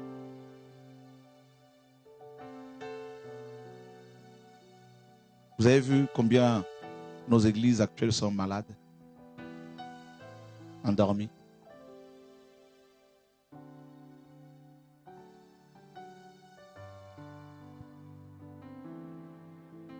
Vous avez vu le nombre de chrétiens qui sont choqués quand ils voient des paralytiques se lever, marcher? C'est normal parce qu'eux n'ont jamais vu ça. Vous avez vu combien de chrétiens sont étonnés quand un sourd entend? C'est normal parce que c'est ça le réveil. On découvre le Dieu véritable au travers de ses œuvres, de ses actions. Vous avez vu ce nombre de personnes qui se lèvent, qui donnent leur vie à Yeshua, qui confessent leurs péchés? On ne doit pas s'arrêter là. Parce que Dieu veut nous amener encore plus loin. Alléluia. Le réveil. Celui qui est réveillé chez lui à la maison, qui a pris conscience qu'il doit arrêter avec les murmures, qu'il doit arrêter avec, n'est-ce pas, avec les cancans, d'écouter n'importe quoi. Celui qui réalise qu'il ne peut plus regarder n'importe quoi à la télévision. Celui qui réalise qu'il ne peut plus parler n'importe quoi, n'importe comment plutôt à sa femme. Cette personne-là, cet homme ou cette femme, commence à expérimenter le réveil personnel. Celui qui va passer plus de temps, quand il sort de l'école ou du travail, dans la parole de Dieu, plutôt que sur Skype, en train de critiquer à gauche à droite, ou au téléphone, en train de parler des autres. Celui qui comprend qu'il ne peut plus gaspiller son temps parce que, n'est-ce pas, l'heure est grave. Celui-là commence à expérimenter le réveil. Alléluia. Celui ou celle qui est capable de dire aux gens qui racontent des ragots, frère, je n'ai pas le temps à cela. Je dois me sauver parce que l'heure est grave. Je dois chercher à sauver mon âme et à sauver les autres. Va voir ailleurs si je suis. Celui-là ou celle-là va commencer à expérimenter le réveil. Alléluia. Qui sont ceux qui veulent vivre le réveil? Je crois que c'est tout le monde. C'est lui qui commence à prendre parti pour la parole. Qui est capable d'affronter même les gens qui l'aiment. Pour leur dire, père, mère, je ne suis pas d'accord avec ce qui se pratique dans l'assemblée. Parce qu'il est question de ma vie éternelle. Parce que dans les histoires du Seigneur, dans le royaume de Dieu Père, il n'y a pas père, il n'y a pas mère, il y a un seul Père, le Père Céleste. C'est une question de salut. Alléluia.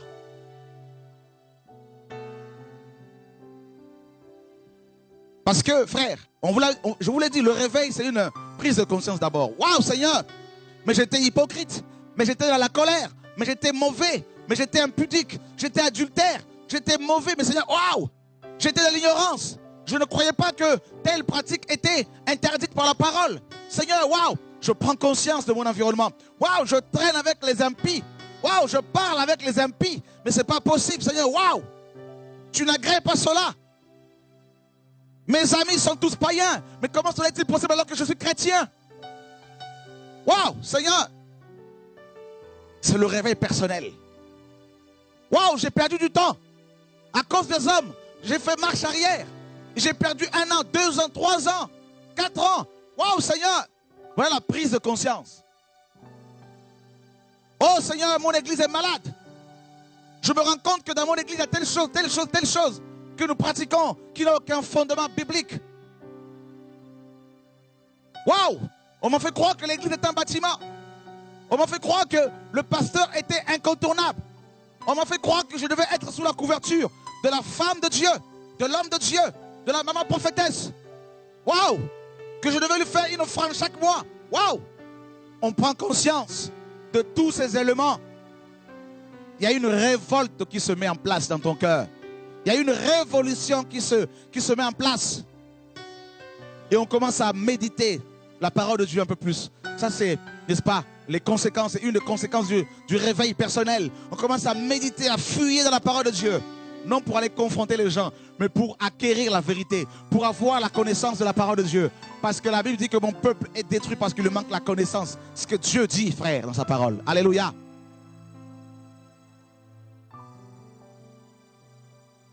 Le réveil, ce n'est pas d'abord un mouvement que les hommes suivent. Non. Un groupe de personnes qui vont suivre. Non, non. C'est d'abord dans ton cœur. Tu réalises, tu prends conscience de ton environnement. Ah, l'église, c'est pas ça. C'est pas un bâtiment. Oh non, mais ce ne sont pas les titres qui importent. Ancien, prophète, apôtre, c'est pas ça, être chrétien. Frère, c'est pas parce que tu es ancien, apôtre, docteur que tu vas aller au ciel. Et on réalise que c'est pas ça. Oh non, mais Seigneur, donc je peux être prédicateur et habillé en t-shirt. Je ne suis pas obligé d'être en costume et cravate pour aller prouver aux gens que je suis docteur de la parole, évangéliste. Ah, mais c'est pas... On se rend compte que... On prend conscience de toutes ces vérités. On se dit, mais waouh, Dieu est tellement simple. Alléluia. Seigneur, je ne suis pas obligé d'être dans une équipe qu'on appelle l'équipe d'accueil, avec un badge. Comme si Christ était mort à la croix pour que je sois dans cette équipe d'accueil. Seigneur, waouh! Donc je ne suis pas obligé de m'asseoir sur une estrade, tapissée. Waouh, Seigneur! Donc tu es tellement simple. On prend conscience de ces vérités. Et c'est pour cela que beaucoup de pasteurs, quand ils rencontrent les frères et sœurs réveillés, ils vont, n'est-ce pas, leur dire, vous êtes rebelles. Frère, je préfère être rebelle à vous et non rebelle à la parole de Dieu. J'ai décidé de suivre Dieu et sa parole plutôt que l'amitié des hommes, frère. C'est ça le réveil. Alléluia.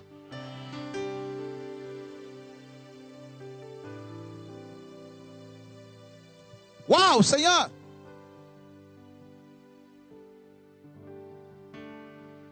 Le réveil te pousse à méditer, à vérifier dans la parole. Toutes les choses qui se font dans ton assemblée, tu regardes dans la parole. C'est écrit où? Je ne parle pas de ceux qui sont, n'est-ce pas, religieux au point de chercher à chaque fois tout, dans tout ce qu'il faut inverser. Mais comprenez un peu, dès l'instant où une doctrine n'est pas biblique, celui qui est réveillé va dire, frère, est-ce que tu peux me le prouver dans les Écritures? Pas de l'orgueil. La deuxième chose, quand on est réveillé, c'est la prière. On commence à prier Dieu autrement. On se rend compte qu'on n'est pas obligé de prier tous les jours de minuit à 3 heures du matin. Quand on est réveillé, on écoute l'Esprit de Dieu maintenant. Il peut te dire prie de 3 heures à 4 heures. Prie de 4 heures à 5 heures. C'est l'Esprit qui te dirige. Waouh! Tu commences à prier le Père. Tu retrouves l'intimité du Père avec le Père. Où tu la découvres. Tu commences à prier. Et une autre conséquence du réveil, à part la parole, la prière, il y a aussi la séparation d'avec le mal. Je me sépare d'avec le péché. Je me sépare d'avec les choses dans ma vie qui n'honorent pas Dieu.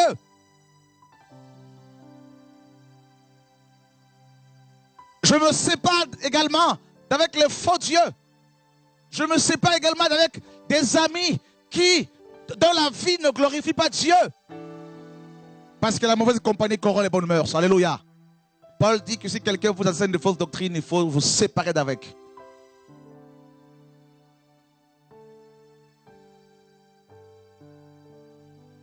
Genèse 35.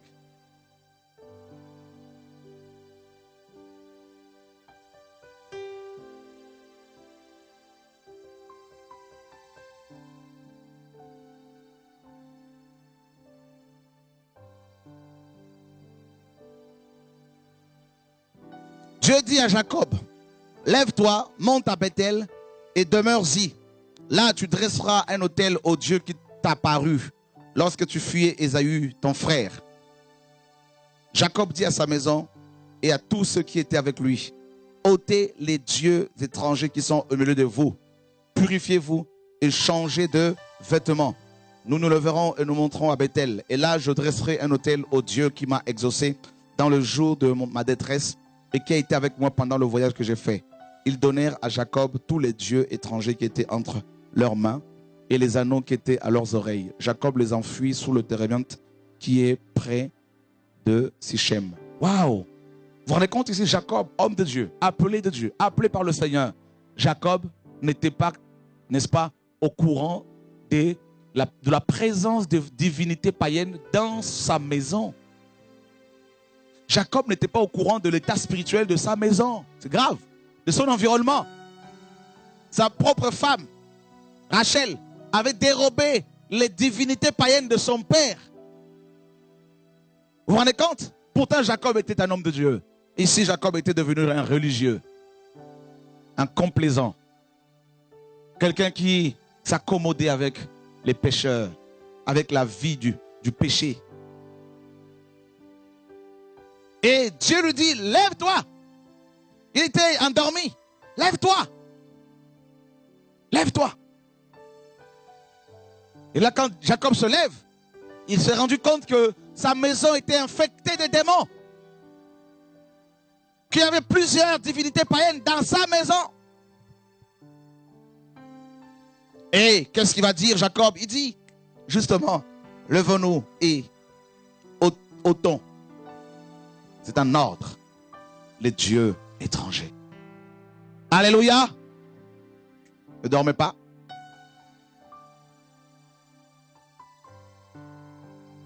Voilà le réveil. Tu es debout, tu es réveillé, tu es conscient et tu réalises qu'il y a tellement de divinités païennes autour de toi et tu commences à les enlever. C'est à toi de faire le ménage. C'est à toi d'effacer certains numéros de téléphone qui peuvent te corrompre. Ce n'est pas au Saint-Esprit. La décision te revient à toi. Alléluia. Ne dis pas que Dieu va me mettre la conviction après.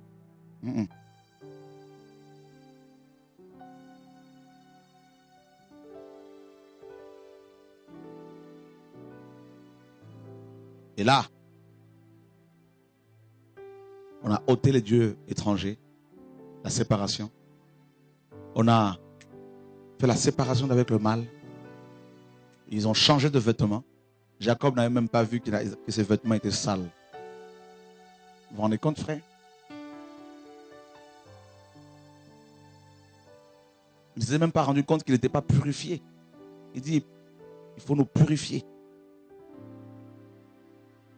Les gens étaient impurs.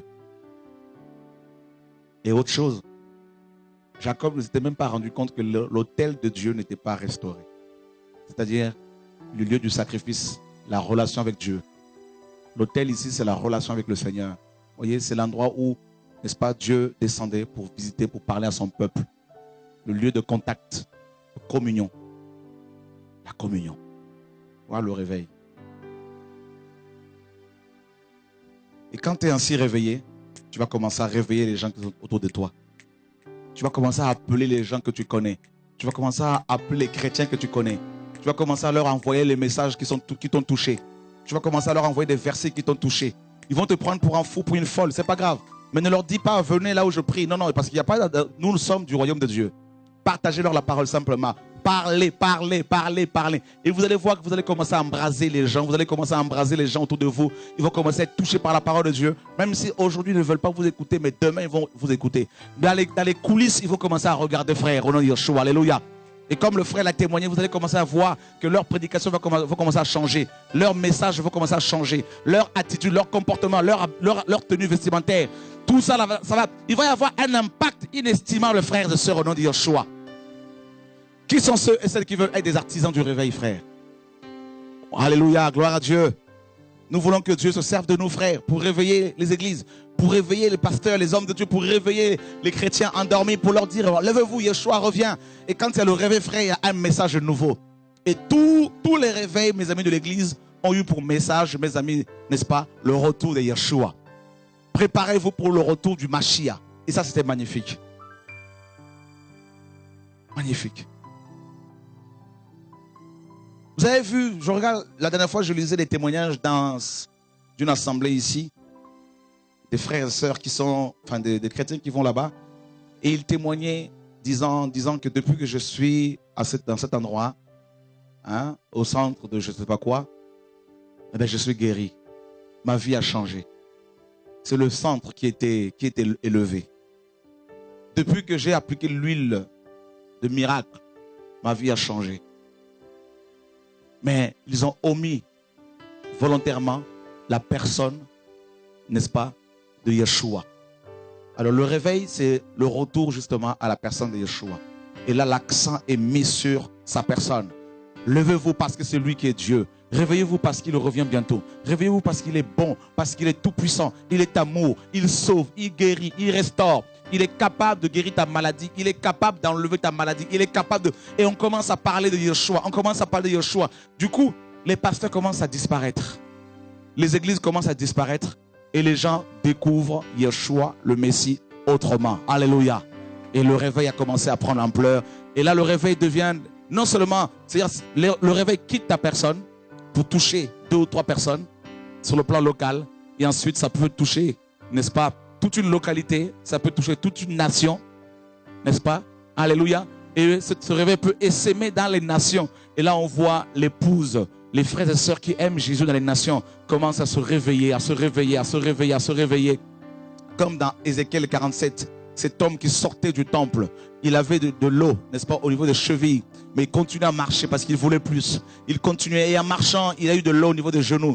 Il continuait à marcher quand même, malgré le fait qu'il était au niveau des genoux, frère. Et il a eu de l'eau au niveau, n'est-ce pas, de la taille, tout ça là, des reins. Et il continuait à marcher. Et à un moment donné, il ne pouvait plus marcher parce qu'il n'avait plus pied. N'est-ce pas? Parce qu'il est rentré dans les profondeurs. Ça, c'est le réveil, frère. Et là, la personne, le frère, a commencé à nager et elle se laissait entraîner par le courant d'eau. Ça, c'est le réveil, frère. Et la Bible dit que ces eaux qui sortent du temple, le temple, c'est Yeshua, frère, le ciel. Alléluia. Ces eaux qui sortent du temple, n'est-ce pas? Alléluia, se sont jetées dans les mers des nations, frère. Dans les mers. Les mers, c'est le désordre, n'est-ce pas? Le lieu du désordre, du chaos. Et là, la Bible dit que les eaux de la mer, n'est-ce pas, étaient assainies. Waouh! Il y a eu beaucoup de pêcheurs, nous dit la parole dans Ézéchiel 47, et qui ont commencé à pêcher. Il y a eu beaucoup de poissons. Voilà le réveil que Dieu prépare, frères et sœurs, en ce temps de la fin. L'Église va se réveiller de plus en plus. Que l'ennemi le veuille ou pas, frère, les gens dont les noms sont écrits dans le livre de vie vont se réveiller de plus en plus au nom de Yeshua. Alléluia! C'est pour cela que les nations sont de plus en plus touchées. C'est pour cela que les nations ne voient plus les couleurs des prédicateurs, les couleurs des frères et sœurs qui témoignent, quel que ce soit des blancs, des noirs, des arabes, des chinois, des indiens, frères. Parce que les enfants de Dieu, les brebis du Seigneur, reconnaissent la voix du Maître. C'est pour cela que vous avez des femmes qui sont malades, qui ont de l'âge et qui se disent, nous allons quand même aller sur place pour voir un peu comment Dieu est en train d'opérer, frère. Et le réveil a commencé à toucher les cœurs, a commencé à interpeller les gens, a commencé, oh my God, alléluia. Et les gens redécouvrent le Dieu de leur enfance, redécouvrent le Dieu qu'ils ont accepté lors de leur conversion, quand il y avait encore la présence de Dieu dans leur église locale. Les gens commencent à goûter aux merveilles de la parole de Dieu. Ils commencent à goûter à la Pentecôte dans Actes 2, frères, au nom de Yeshua. Alors si tu ne veux pas que le réveil s'éteigne, ne t'arrête pas sur les critiques. Tu dois fermer tes oreilles aux critiques et continuer à faire marche avant, alléluia. Jesus, alléluia, glory. On ne peut que critiquer celui ou celle dont Dieu, alléluia, sur qui Dieu a déposé la grâce. On ne peut que jeter des pierres sur les fruits qui sont mûrs, frère, au nom de Yeshua. Alors il est temps que tu fermes tes oreilles aux critiques, aux murmures, que tu regardes, que tu aies le regard fixé sur Jésus, alléluia, qui suscite la foi et l'amène à la perfection. Il est temps que tu te lèves comme un soldat, comme une soldate de Yahvé, et que tu te dises que la France a besoin de toi, l'Allemagne a besoin de toi, la Belgique a besoin de toi, ta famille a besoin de toi, les nations ont besoin de toi, et par-dessus tout, Dieu a besoin de ta bouche pour parler. Jesus. Ils te feront la guerre, c'est normal, mais ils ne pourront pas te vaincre. Ils vont se liguer pour faire des réunions, pour te jeter la malédiction. Mais quand ils vont venir devant toi, ils vont rencontrer le Dieu de gloire, le Dieu des armées. Alléluia, gloria, Jesus. Alléluia. Tu as été créé pour expérimenter le réveil. Tu as été créé pour vivre Dieu dans le quotidien. Ce n'est pas dans les bâtiments. Ce ne sont pas les bâtiments qui intéressent Dieu. Dieu te veut dans la rue, frère. Dieu te veut dans la rue. Voilà pourquoi l'ennemi se levait quand on est sorti. Frère, on va sortir encore. Frère, on ira dehors, frère. On va annoncer le retour de Yeshua, frère. Alléluia.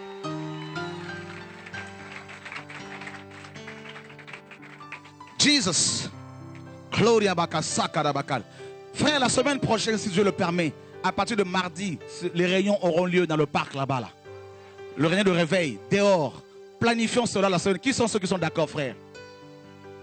Mardi prochain, mercredi, jeudi, vendredi, à partir de 15h30, 17h, au port, au Ostrise, mes amis, n'est-ce pas? C'est ça, non?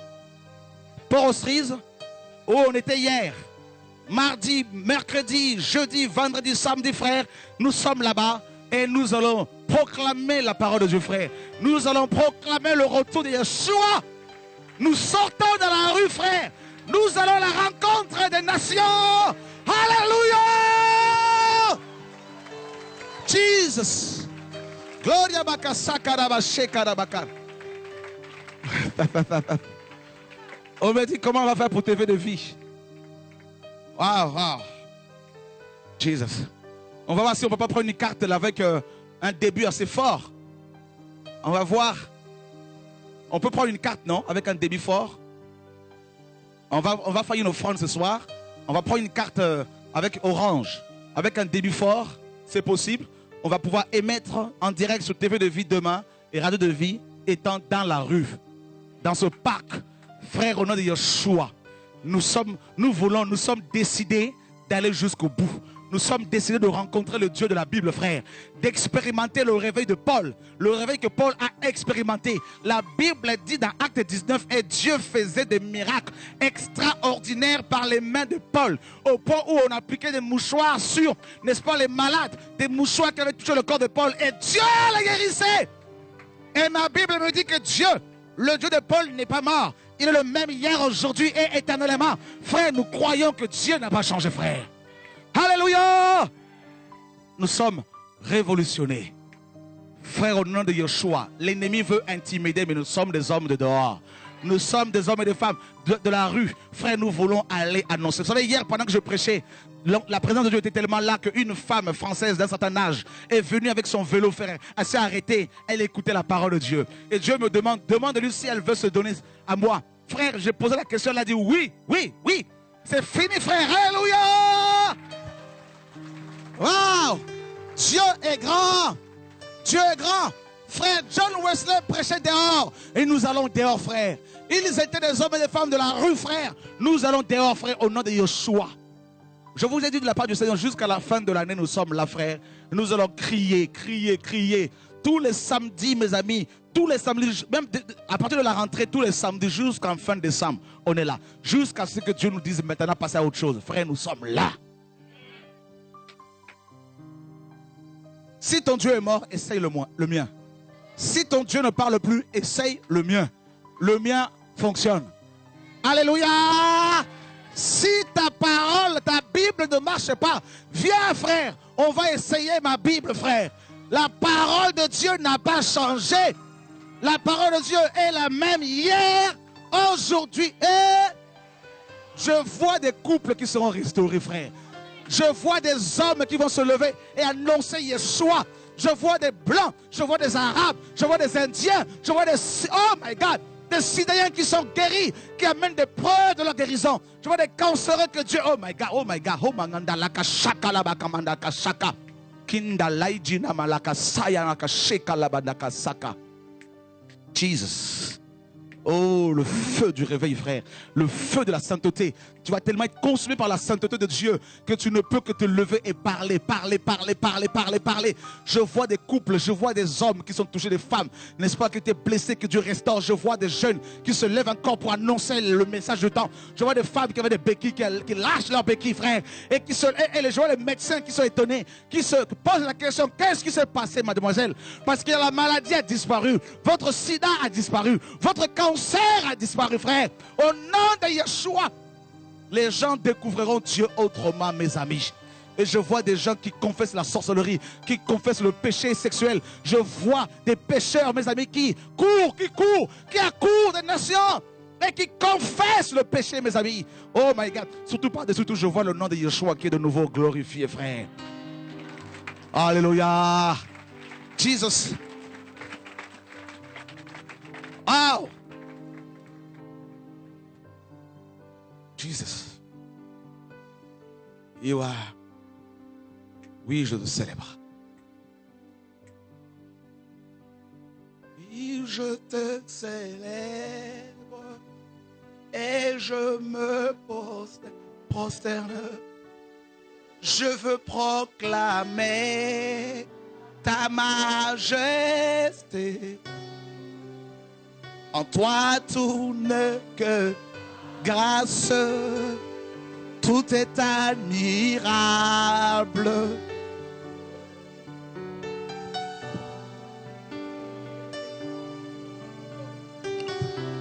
Oui, je te célèbre.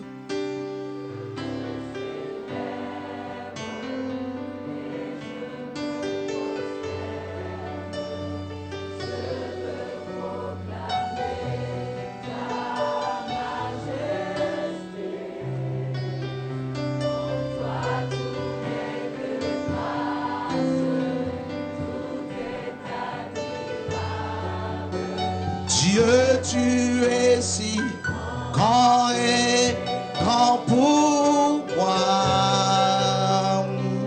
saurais, je ne saurais jamais le prix. Oh Seigneur.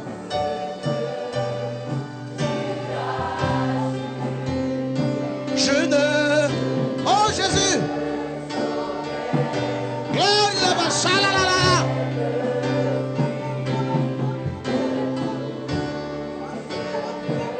Il est là parmi nous. Je ne saurais jamais le prix. Tu as souffert pour moi. Tu as souffert pour nous.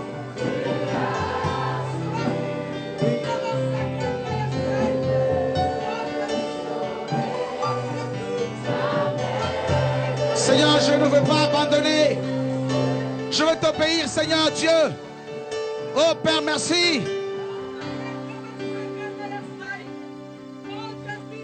Oui, je te célèbre et je me prosterne. Oh Père, Père, sois loué. Père, sois loué. Oh Dieu, il est là ce soir, frère.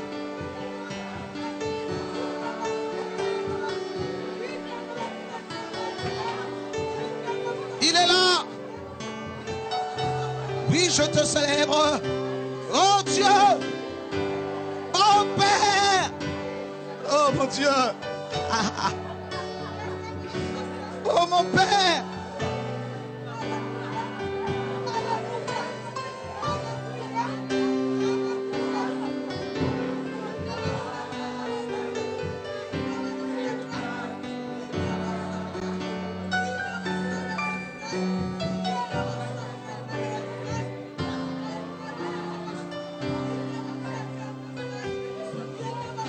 Je ne saurais jamais le prix.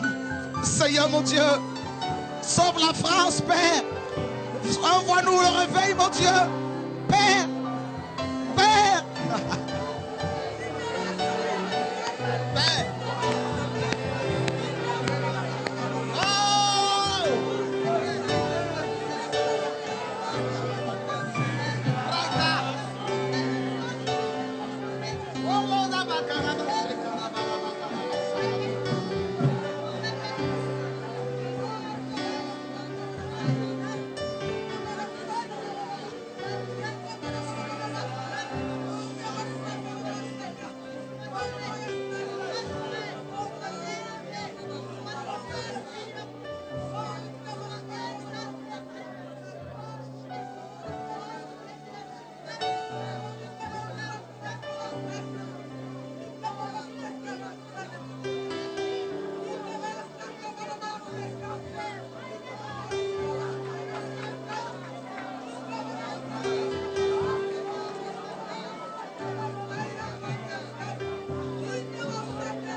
Sauve la France. Sauve la France, Père. Ah, Père. Oh mon Dieu. Sauve cette nation, Seigneur.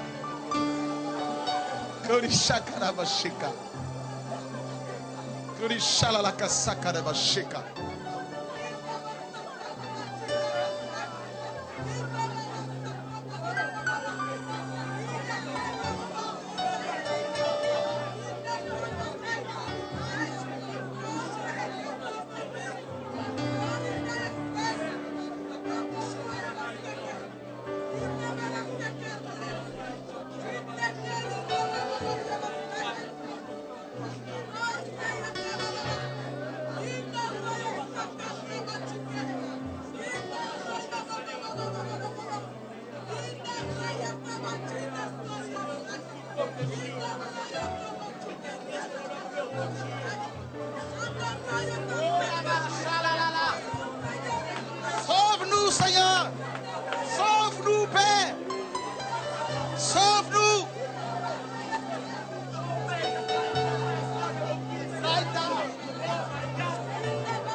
Sauve, Seigneur.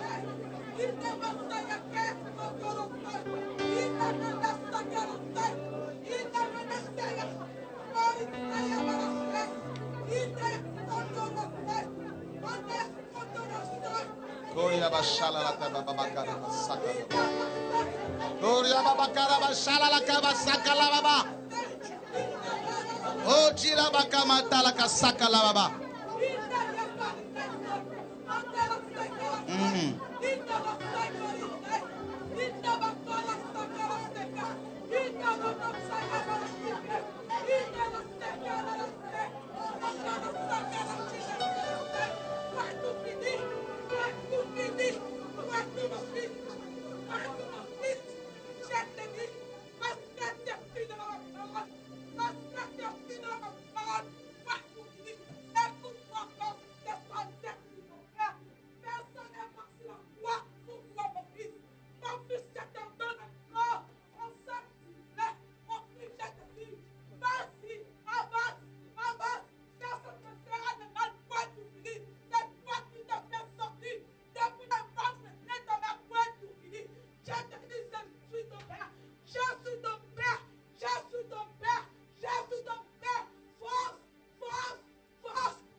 qui ai permis. C'est moi qui ai permis. Ne regrette rien. J'ai vu tes humiliations. Ne regrette rien. Ne regrette rien. Ne regrette rien. Je t'ai donné une semaine. Je te réponds une semaine. Tu seras étonné. Ne regrette rien. Je vis tes humiliations. C'est moi qui blesse les guerres et c'est moi qui les répare. C'est moi qui blesse les guerres et c'est moi qui les répare. C'est moi qui blesse les guerres et c'est moi qui les répare. C'est moi qui ai permis que tu sois choqué. C'est moi qui ai permis que tu sois choqué. Sois prêt. Sois prêt. Es-tu prêt? Sois prêt. Es-tu prêt? Es-tu prêt? Es-tu prêt? Es-tu prêt? Bannis la paix. Bannis la paix. Bannis le doute. Bannis les doutes. Bannis les doutes. Bannis le doute. Bannis les doutes. Bannis les doutes. Bannis les doutes. C'est moi qui blesse et c'est moi qui répare. C'est moi qui perds, c'est moi qui blesse et c'est moi qui répare. C'est moi qui a permis que tu sois choqué. J'ai vu, tu as été humilié. J'ai vu, tu as été humilié. J'ai vu, tu as été humilié. J'ai vu, tu as été humilié. Ouetou, je te donne une semaine. Tu seras étonné. Je te donne une semaine, tu seras étonné. Je te donne une semaine, tu seras étonné. Ah, Ouetou, Ouetou, sois prêt. Sois prêt. Sois prêt. Personne ne touchera à ta vie. Personne ne touchera à ta famille. Personne ne touchera à l'œuvre. Je suis un Dieu qui achète ses œuvres. Je suis un Dieu fidèle. Je suis juste. Ouetou, bannis la paix. Bannis le doute. Bannis le doute. J'ai été humilié. J'ai permis que tu sois choqué. C'est moi qui blesse et je répare le guerre. Bannis la paix. Bannis la paix. On va acclamer la parole de Dieu.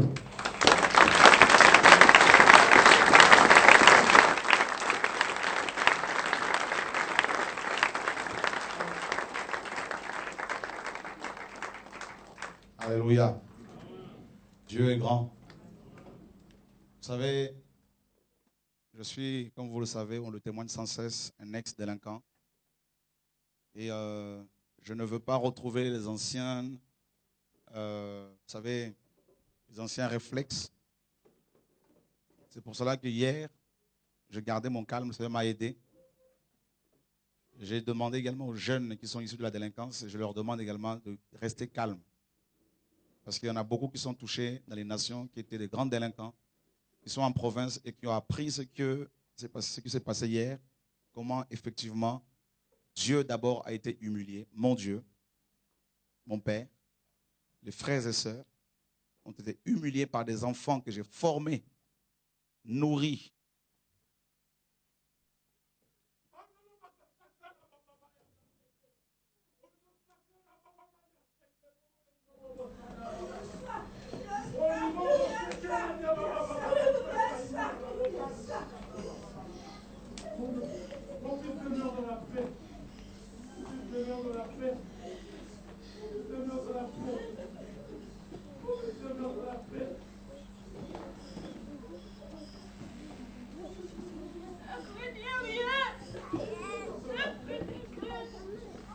Dieu est bon.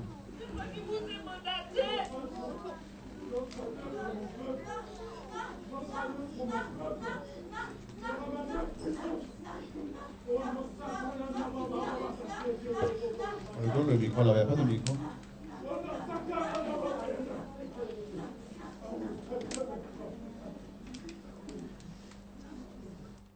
Vous savez, Dieu est grand. On m'a enseigné à ne pas toucher au Père de la foi. Quelqu'un qui t'a engendré, quelqu'un qui t'a montré la parole, qui a posé sa main sur toi. Je ne dis rien. Je dis, Seigneur, occupe-toi d'eux. Comme la parole le dit.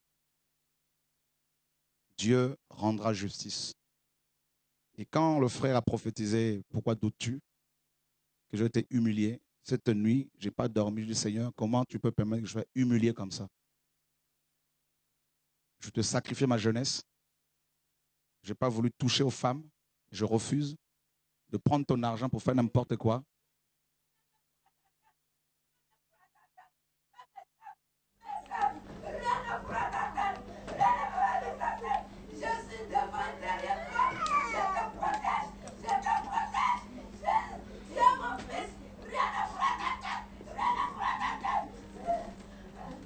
Et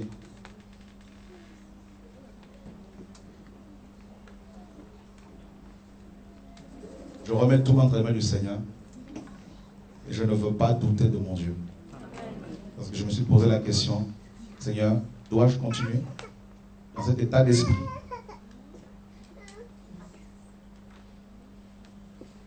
Que Dieu me pardonne. Mais, d'ici la fin de l'année, il montrera qui sont ceux qui le servent et qui sont ceux qui ne le servent pas. Je libère cette parole. D'ici la fin de l'année, comme la parole le dit, c'est qu'un homme aura semé, il le moissonnera. Vous verrez que Dieu n'a pas changé. Et on aura la crainte de Dieu. Ça, je le déclare. Si je suis un impudique, que Dieu ne fasse rien. Si je suis un voleur, que Dieu ne fasse rien. Mais si je sacrifie ma jeunesse, ma vie pour le Seigneur, pour vous apporter la lumière, la parole de Dieu, Dieu justifiera son serviteur, ses serviteurs. Et comme je disais, je ne veux surtout pas que les frères et sœurs qui sont avec moi soient comment dire, dans la colère, dans l'amertume, face aux agresseurs, qu'ils soient dans la paix. Et ceux qui n'ont pas su gérer la situation correctement, ne soyez pas condamnés. On ne veut pas indexer une personne, deux personnes, trois personnes. Nous endossons tous n'est-ce pas, ce manque de vigilance. Mais nous devons davantage nous unir pour avancer. Amen. Alléluia. Amen. Ensemble, on vivra des grandes choses avec le Seigneur. Et je vous assure que Dieu est au contrôle. Amen. Parce que quand la prophétie est sortie, j'ai compris que Dieu est Dieu. Amen. Et qu'il est réel. Amen. Et qu'il nous voit. Alléluia. Amen. Donc, demain, nous sommes là, à partir de 18h30. On sera là tôt, à partir de 15h30, 16h pour la prière. Aujourd'hui, on n'a pas pu être là avant, comme je vous l'ai dit, parce qu'on a eu à parler avec certains anciens et il y en a qui étaient étonnés, notamment un qui est venu me voir à la maison pour me dire « Mais je ne pensais pas que tu n'avais pas fait encore de main courante depuis tous ces mois où tu subis des menaces de mort, n'est-ce pas? Donc, je pensais que tu avais fait une main courante. » Je lui dis « Non, j'ai pardonné. » Et j'ai vu, aujourd'hui, je vois que ça continue. Et c'est là que cet ancien et d'autres anciens m'ont dit, c'est biblique, tu dois porter plainte. N'est-ce pas? Et c'est ce que nous avons fait. Donc, Dieu est Dieu. Nous bénissons, je dis bien, nous bénissons nos ennemis. N'est-ce pas? Mais nous allons continuer à travailler dans la moisson du Seigneur, dans l'œuvre du Seigneur. Depuis que ce ministère est né, j'ai toujours dit au Seigneur, tant que tu me prêteras la vie, je refuserai de me compromettre. Je chercherai par tous les voies et moyens, n'est-ce pas, par les voies et moyens de te glorifier. Je ne suis pas parfait, mais je veux te craindre. Et je crois que tous ensemble, main dans la main, nous irons jusqu'au bout. Amen. Alléluia. Amen. Donc les frères et sœurs, les anciens, les dirigeants, les jeunes, les prédicateurs, frères, c'est un enseignement que Dieu nous a donné. Ne vous sentez pas cassés, blessés par quoi que ce soit. On va avancer, on va faire le point sur l'organisation, on va avancer, et je vous assure, il n'y aura plus ce type d'incident dans l'avenir. C'est fini. Fini. Au nom de Dieu. Alléluia. Amen. Ce soir, nous sommes bénis, vous avez été encouragés. Je sais que les malades, le Seigneur les a guéris. Je suis confiant. Et on se retrouve là demain, et la semaine prochaine, toute la semaine, on va se retrouver dans le parc là-bas. Au nom de Yeshua. Alléluia. Et le pasteur Blaise arrive, comme je vous l'ai dit, le 28, le 29 au matin, il sera là. Donc, les anciens, les dirigeants, on va rester pour faire un peu le point.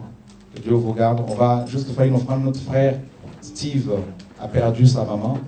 Donc, on va aussi faire une offrande pour une partie, on va l'utiliser pour l'aider. Et une partie pour